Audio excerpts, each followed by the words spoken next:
I didn't know anything and I didn't know anyone here. And then I grabbed my first tuk-tuk actually in my life. I saw my first rat on the street.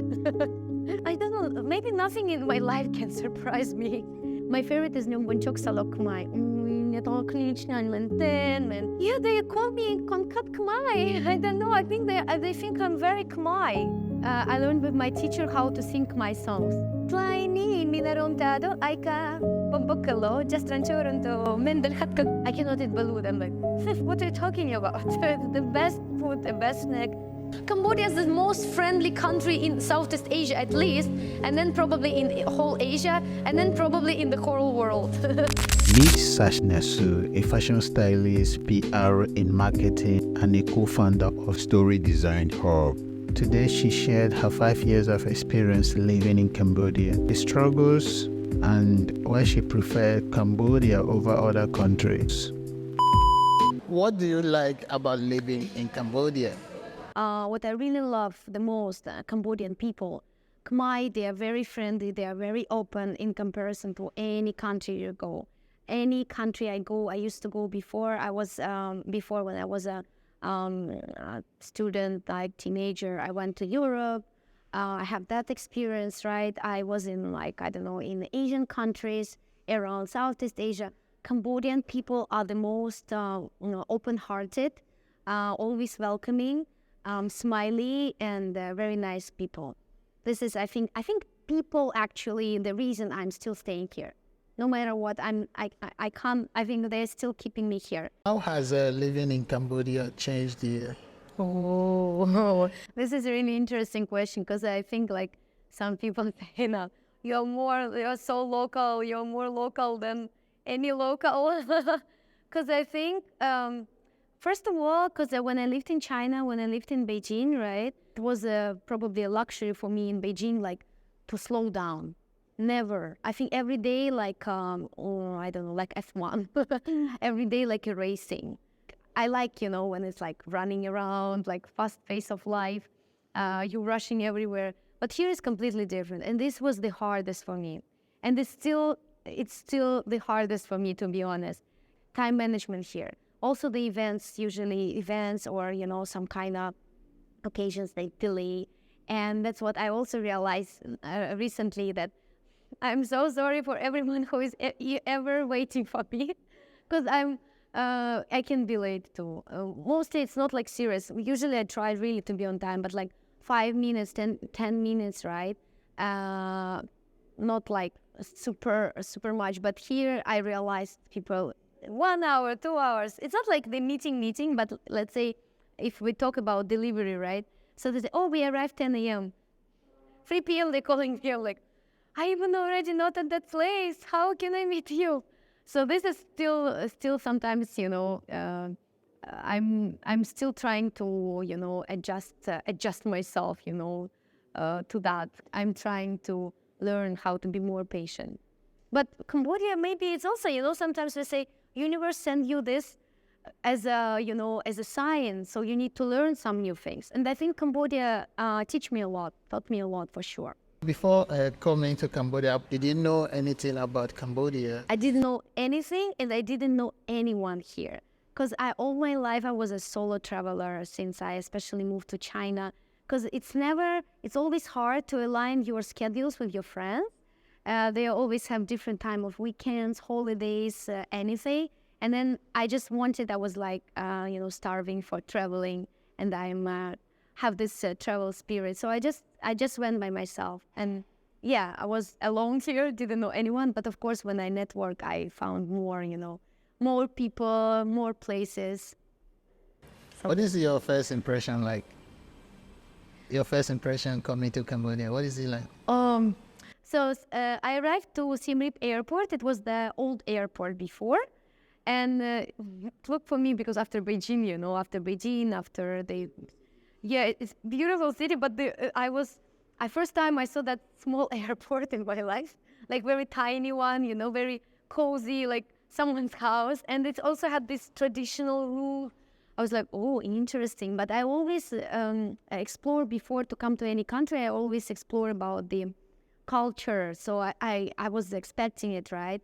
And then I grabbed my first tuk-tuk actually in my life. I haven't tried tuk-tuks before. It was my first tuk-tuk. I grabbed to my hotel. Actually, I arrived nighttime. And then I saw my first rat on the street from tuk-tuk. I mean, it's a real story. That time, now when I'm walking, I see rat, I'm like, it's okay. In Southeast Asia, it's very common, It's sometimes, it's very cute. It's like people go, oh, Tom and Jerry. Like, okay. But that time I was like, ooh, something new. I never seen it before, but it was fine. It was quite fun. And then maybe next day I was just a bit like resting after the flight. And then the second day I already got my ticket in advance to Angkor Wat because and that time I didn't know I stuck. So I was exploring as much as possible to see around. I went to Angkor Wat. I went actually there, but my first day was by bicycle. I didn't know what's the Angkor Wat, like how huge it is and how hot it is outside. And I was like, okay, I will do cycling, I will go by bicycle. I almost died. You rented the bicycle? Yeah, I rented the bicycle. And my first day, but luckily, I always appreciate when I burn some calories. So I was like, okay, it's my gym time. So that was fun, but I would never go again by bicycle. It was a nice experience. Do you have any culture shocks? Cultural shocks in Cambodia? Yeah. Your first culture shocks? My first cultural shock. I don't know, maybe nothing in my life can surprise me anymore. And I always watch, before even travel to Southeast Asia, we have very popular like a TV show, like in Crimea. It's about traveling around the world.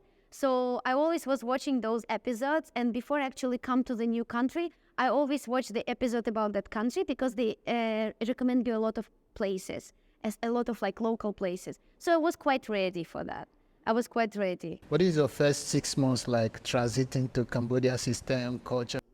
I think first 6 months it was more like exploring the provinces, exploring the cultural background, and of course, as a foreigner living here, I already know a lot about the history of Cambodia, historical background, about Khmer Rouge, about Pol Pot. And sometimes people think I am Khmer Konkat, which is mixed Khmer, mixed Cambodian. They call me Khmer Barang because I'm like Caucasian. I mix a lot, and I will tell it about this later because not a lot of people know it, right? So they think I'm Khmer Barang. I'm like, I'm like more Khmer than you. And my favorite joke, I say, I'm Knyom Konkat Komponspa Hawi Swairing. It means I'm Konkat from Swairing and Konkat from Komponspa. These are two provinces. It's like a local joke, something like that. I was really quickly to the Cambodian culture. And as you see now, it's almost 5 years. So I think it means a lot. Is there any similar culture compared to your country that Cambodia has? I think Crimea is more, so before Crimea was Ukraine, right? And now it's part of Russia. So I think it's very completely different worlds. A lot of people also say like Russia itself as a country, right, is a completely different world. It cannot be compared to Europe, to US, cannot be compared to Southeast Asia, nothing, Australia, just it's Russia because it's huge, right? So I think we have completely different mentality, completely different cultural and, historical background. Do you have any Cambodian habits now? Be late to the days. I think this is the only habit. But I don't know, sometimes I'm in the mood like to wake up and have Nhom Bon Chok, Salok Mai. It's a very traditional Cambodian breakfast. You know Nhom Bon Chok? My favorite is Nhom Bon Chok Salok Mai. And I love it so much. I think it's like the best out of anything. So I think it's kind of habit. So I could, switch my Western breakfast to that. And of course, sometimes the Khmer snacks, on the way. And I think Southeast Asia has my favorite drink ever. I'm a big lover of coconut. Fresh coconut. I think that's the reason I live in Southeast Asia. Because also my country, right, my place, we don't have these exotic fruits. We don't have coconut, of course. And I think this is the best here. I can have my, fresh coconut every day. I can have my nyombanchok. I can have my fruits, exotic fruits, which I love the most. Do Cambodians see you as equal to them? Equal. Cambodia sees me. Yeah, they call me Konkat Khmer. I don't know. I think they think I'm very Khmer. What is life in your country compared to Cambodia? Completely different worlds, Just because, lifestyle, even though that fact that I actually miss what I really miss, it's season changing. Because in Cambodia, it's 365 days per year, it's summer. And I really miss cool weather. And you can see I love layers. I love to dress up, very hot layers and stuff. So I miss the seasons probably in my country. And the culture, I think the culture is completely different, I think some people first time coming to Southeast Asia, they would shock to see the, street food, street sellers. Sometimes, there's some aunties frying the noodles on the street under this hot sun.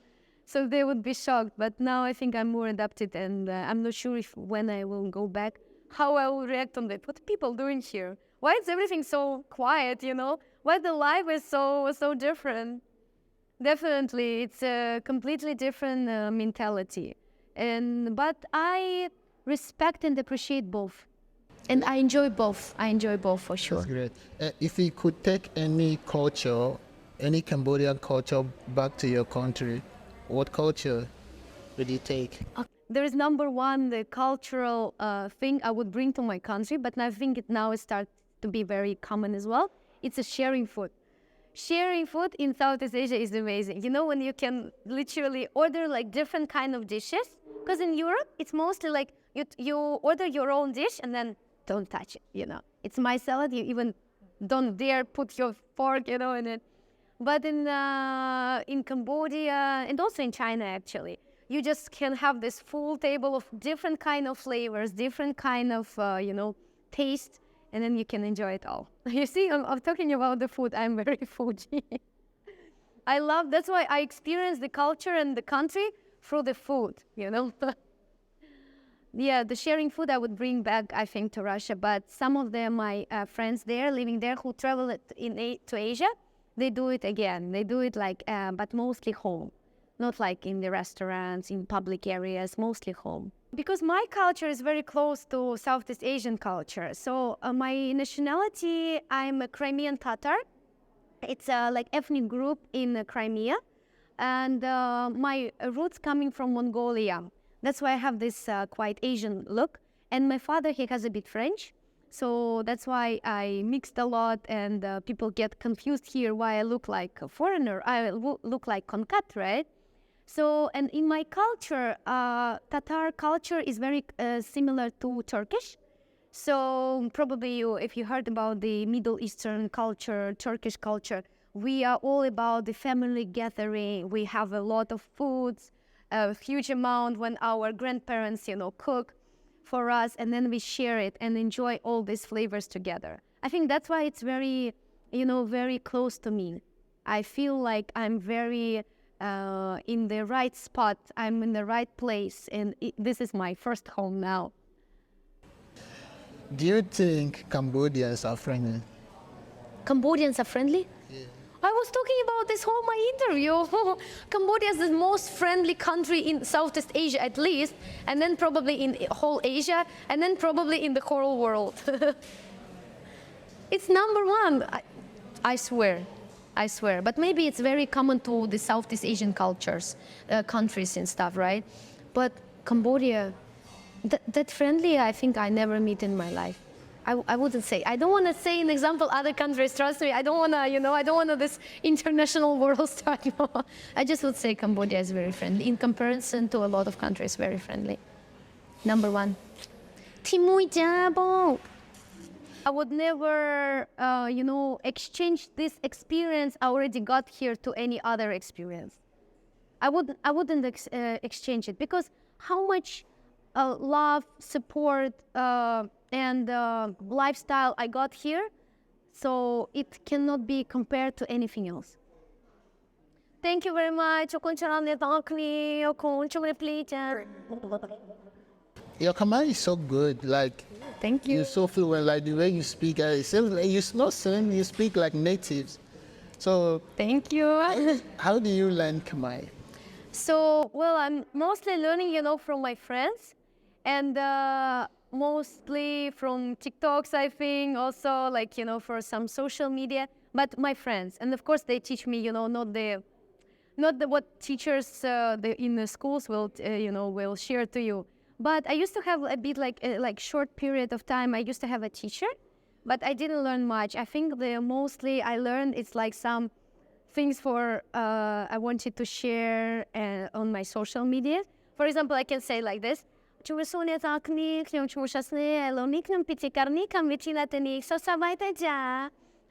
means like, hello everyone, now my name is Shasne. I'm like MC in the event here, on like during this event. And also I learned with my teacher how to sing my songs. So I can. Do you want I can sing for you? For sure. I can sing Wanda song. I will sing you Wanda song. Solo again. I know the one. I know actually a few songs, but I will sing that one because I'm more fluent in that. Tlaini minarontado aika. Oya churcha protaptek bye bye snaiha. Pelni komponder vulkan kasrat. Yubni swairok sonsa. Yeah, and of course, like Bobokalo, just ranchoronto, Mendel Hatkako. Wow. Yeah, I know some Khmer song. This is so impressive. Very impressive.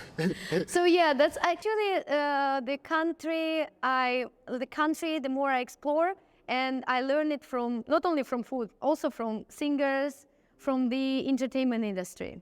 So that's how actually even my vocabulary improving. Because I learn songs, I know always like Bokalo, like Loy Maintain. It's all coming even from rappers, And I think it's the best way to learn the language.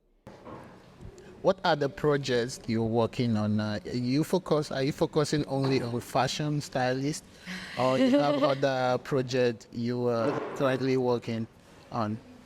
So right now, I think fashion styling is like the least thing I do. It's like very like small amount of my time. Sometimes I only do it like for myself or for my friends, just because I really love it. I'm passionate about that. But now so many projects to run. Right now we are in the actually like story design hub. It's the creative art space for the architect designers, for all the creative, for students, right? I use this space as a co-working space to enjoy their high quality coffee, because we are with my partner, one of my a very close friend, right? Amelia, she's Taiwanese. I'm really grateful having her in my life because she's teaching me how to run the business side. She always was joking like, oh, you are like, you know how to spend money, you don't know how to earn. Because I'm very on creative side on the marketing, right? So we are handling here. I'm handling here right now the coffee shop downstairs. There is a coffee bar. We are serving there this very special coffee blend. It's 100% Arabica, roasted by the Japanese roaster, and 100% Japanese matcha. So we also have plant-based options, which is very close to me, because I was suffering here in Southeast Asia. It's hard to find the vegan, let's say vegan milk, right? Because I'm lactose intolerant. This is my European problem. I'm very Caucasian, but I have a European problem too. So that's the thing the project I'm working now on and fully involved there. That's why you see people around walking with the coffee, because it's our space. And one of the projects we opened, it's very fresh. We opened less than 1 month ago. It's an art gallery. I'm also now fully involved in that. So the art gallery synopsis. It's now we're hosting the exhibition. It's called Let's Eat. And what I like about this exhibition, because it's about Cambodia, because it's about all the local and street food, and it's curated and hosted by the artist Michael Santiago. He's Filipino but living in Cambodia around 20 years. So it's also very nice connection, how foreigners living here for such a long time, investing, their time, their skills to, to improve themselves and to share something to the community, right? And one of the things I'm also involving now, it's a charity. We have one project with the Little Hearts organization. I'm very grateful to be part of it. One of my friends, Yeni, recently she was hosting the art charity auction, and I was auctioneer there. It's my new skill unlocked. And we raise up around 40,000 for the kids, for the charity. I'm very honored to be part of it. And now, since we launched the gallery, we decided also to have 10% of the artworks goes to charity to Little Hearts. And moreover, we opened the workshop for Little Hearts organization kids in collaboration with the artists. So now every Sunday, few Sundays, we have a range of the workshops hosted here. 3 hours classes. They're learning about the watercolors. Learning about the new techniques. So I'm very, I think, proud and at the same time busy with those projects right now, because those things you need to be really focused on. What are your favorite Cambodian foods? Oh, Netakni. Now you will be like, I can say so many things. But okay, we go for Yumbachok Salokmai, Amok Tray. Maybe you know fish amok, right? Amok Tray, my favorite. I even tried in the fusion way because my friends cook it at home, with salmon. Oh, it was amazing. Then what else?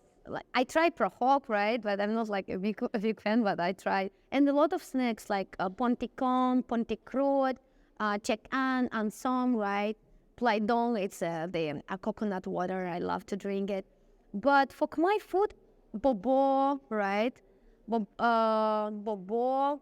Some of them I don't know the Khmer name, but I just, this kind of like mi cha, bai cha, all of that. Oh yeah, mi cha is so good. Recently I eat it sorry, I'm I have you see the flashbacks to the food. I'm what should I eat tonight? So yeah, all of those I think my top. Do you have any struggles here, living here in Cambodia? Mostly, the only concern sometimes is it's very hot, but it's not like a struggle because I love layers, right? I like to dress up a lot of, hot, kind of hot clothes, right? Like the jackets, leather and stuff. I think this is the main struggle because to show my style, to show my fashion, it's a bit harder because I'm more about layering. What else? Probably, I think the cultural, I'm very local already. It's fine. Even Cambodia for me, among other Southeast Asian countries, speaking the most English. So it's very easy. You can very easy adjust yourself here to the society and community environment. What message do you have for Cambodians? For Cambodians? Yeah. Nitokni, Georgette Cambodia, Georgette Cambodia, Alone Cambodia, House Knil, Home Knil. Yeah, and actually, yeah, there's no jokes. I really want to say thank you to all my Khmer friends and of course to my Khmer supporters. It's all my audience. And the Khmer who is, coming even meeting me and sharing there that, oh, we are so inspired, Mo, what are you doing? Or it's a very heart touching. And sometimes, I feel I'm tired. Oh, there's no engagement here, no engagement there, right? But those one time meeting can, change my mood and boost me, push me further. But we'll say for Cambodians, like, especially for young generation especially, be proud of your culture, be proud of your country. And you are the only one who will be promoting your country inside and outside. This is the very important. Even now I've traveled overseas, I'm talking about Cambodia like I'm local, and they say, you promote Cambodia like are you under like tourism government, something like this, and like, no, I just like so attached to it, Yeah, be proud of your own culture, be proud of your country, and boost it more. Invest your knowledge, invest your experience inside, and show and find a way how to show it outside to make Cambodia famous on the international stage. That's great. Finally. Finally.